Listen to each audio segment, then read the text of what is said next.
사랑하는 여러분, 오늘 제가 꺼내려는 이야기는 위로의 말씀이 아닙니다. 오늘 이 자리에서 여러분의 가슴을 한번 찌르고 싶습니다. 왜냐하면 지금 이 시대에 수많은 사람들이 기도를 하고 있습니다. 매일 새벽마다 교회에 나와 무릎을 꿇고 두 손을 모아 눈물을 흘리며 간절하게 하나님을 부릅니다.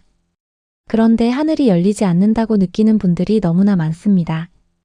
기도해도 응답이 없고 부르짖어도 메아리만 돌아오는 것 같은 그 답답함. 여러분 혹시 그런 경험 있으십니까? 오늘 저는 그 이유를 성경에서 꺼내겠습니다.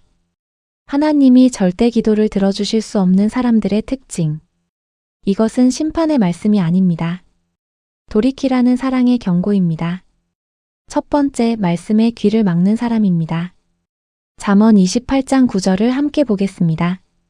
귀를 돌리고 율법을 듣지 않으면 그의 기도마저도 역겹게 된다.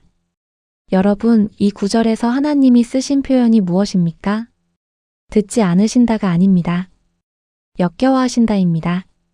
이건 단순히 응답을 보류하시는 게 아닙니다.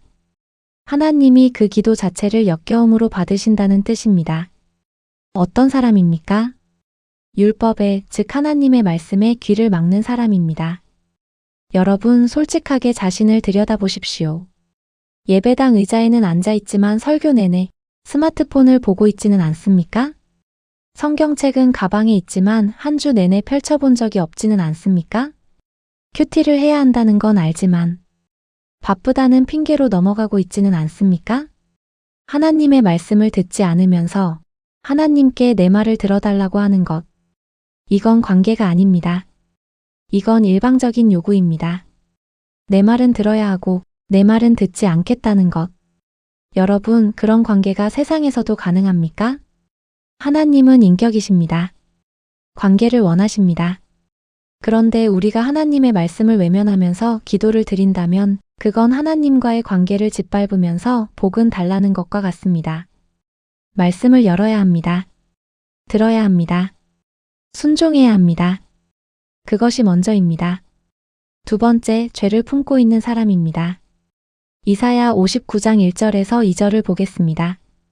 주님의 손이 짧아서 구원하지 못하시는 것이 아니고 주님의 귀가 어두워서 듣지 못하시는 것도 아니다.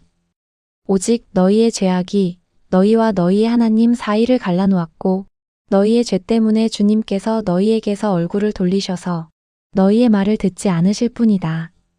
얼마나 명확합니까? 하나님이 듣지 못하시는 게 아닙니다. 하나님의 능력이 부족하신 게 아닙니다. 문제는 죄입니다. 죄악이 하나님과 우리 사이를 갈라놓은 겁니다. 여러분, 지금 마음속에 품고 있는 것이 있습니까? 내려놓지 못하는 것, 끊지 못하는 것, 하나님 앞에 내놓기 두려운 것. 그것이 지금 여러분의 기도를 막고 있는 담벼락입니다. 시편 66편 18절을 보십시오. 내가 마음속으로 악한 생각을 품었더라면 주님께서는 나에게 응답하지 않으셨을 것이다. 시편 기자가 직접 고백합니다. 내가 죄악을 품고 있었다면 주님은 들으시지 않는다고. 이건 협박이 아닙니다. 이건 영적 원리입니다. 죄를 품고 드리는 기도는 하나님께 닿지 않습니다. 기도하기 전에 먼저 회개가 있어야 합니다. 하나님 앞에 나아가기 전에 먼저 무릎을 꿇고 주님, 제가 죄를 지었습니다 라는 고백이 있어야 합니다. 세 번째, 다른 사람을 용서하지 않는 사람입니다. 마가복음 11장 25절을 펴십시오. 너희가 서서 기도할 때에 어떤 사람과 서로 등진 일이 있으면 용서하여라. 그래야 하늘에 계신 너희 아버지께서도 너희의 잘못을 용서해 주실 것이다. 예수님이 직접 하신 말씀입니다. 기도할 때 원한이 있으면 먼저 용서하라고 하셨습니다. 여러분, 지금 용서하지 못한 사람이 있습니까? 상처를 준 사람, 배신한 사람, 억울하게 만든 사람. 그 사람을 향한 분노와 미움을 가슴에 안고 하나님 앞에 무릎을 꿇고 있습니까? 예수님은 말씀하십니다. 그 기도가 효력을 발휘하기 어렵다고. 이것이 냉정하게 느껴지십니까? 그러나 생각해 보십시오. 우리는 하나님 앞에 죄인입니다. 우리도 용서받아야 할 사람입니다. 그런데 내게 잘못한 누군가를 용서하지 않으면서 나는 용서해달라고 기도한다면 하나님이 뭐라고 하시겠습니까? 용서는 감정이 아닙니다. 결단입니다. 기도 중에 그 사람의 이름을 꺼내십시오. 그리고 말하십시오. 주님, 제가 그 사람을 용서하기로 결단합니다. 그 순간 하늘이 열리기 시작합니다. 네 번째, 교만한 마음으로 나아오는 사람입니다. 야고보서 4장 6절을 보겠습니다. 그러나 하나님께서는 더욱 큰 은혜를 주십니다. 그러므로 성경에 이르기를 하나님께서는 교만한 자들을 물리치시고 겸손한 사람들에게 은혜를 주신다 하고 말합니다. 하나님은 교만한 자를 물리치십니다. 그 말씀 그대로입니다. 교만이 뭡니까? 나는 이 정도는 돼. 나는 열심히 신앙생활 했으니까 당연히 하나님이 해주셔야 해. 내가 헌금도 드리고 봉사도 하는데 왜 안 되는 거야? 이것이 교만입니다. 하나님을 나의 공로를 갚아주는 분으로 만드는 것, 하나님을 나의 수요를 채워주는 도구로 만드는 것. 이것은 기도가 아닙니다. 이것은 하나님께 청구서를 내미는 것입니다. 하나님 앞에 나아올 때는 아무 자격이 없는 죄인으로 나아와야 합니다. 베드로가 예수님 앞에 엎드려 말했던 것처럼 주님, 저에게서 떠나 주십시오. 저는 죄인입니다. 그 겸손함, 그 낮아짐에서 기도가 시작됩니다. 다섯 번째, 믿음 없이 기도하는 사람입니다. 야고보서 1장 6절에서 7절을 보겠습니다. 조금도 의심하지 말고 믿고 구해야 합니다. 의심하는 사람은 마치 바람에 밀려서 출렁이는 바다 물결과 같습니다. 그런 사람은 주님께로부터 아무것도 받을 생각을 하지 마십시오. 아무것도 받을 생각을 하지 마십시오. 얼마나 단호합니까? 의심하면서 기도하는 것, 이건 기도가 아닙니다. 입으로는 기도하면서 마음속으로는 설마 되겠어? 이건 너무 큰 거 아니야? 하나님이 나 같은 사람의 기도를 들어주실까? 이렇게 흔들리는 기도는 응답받기 어렵습니다. 히브리서 11장 6절 기억하십니까?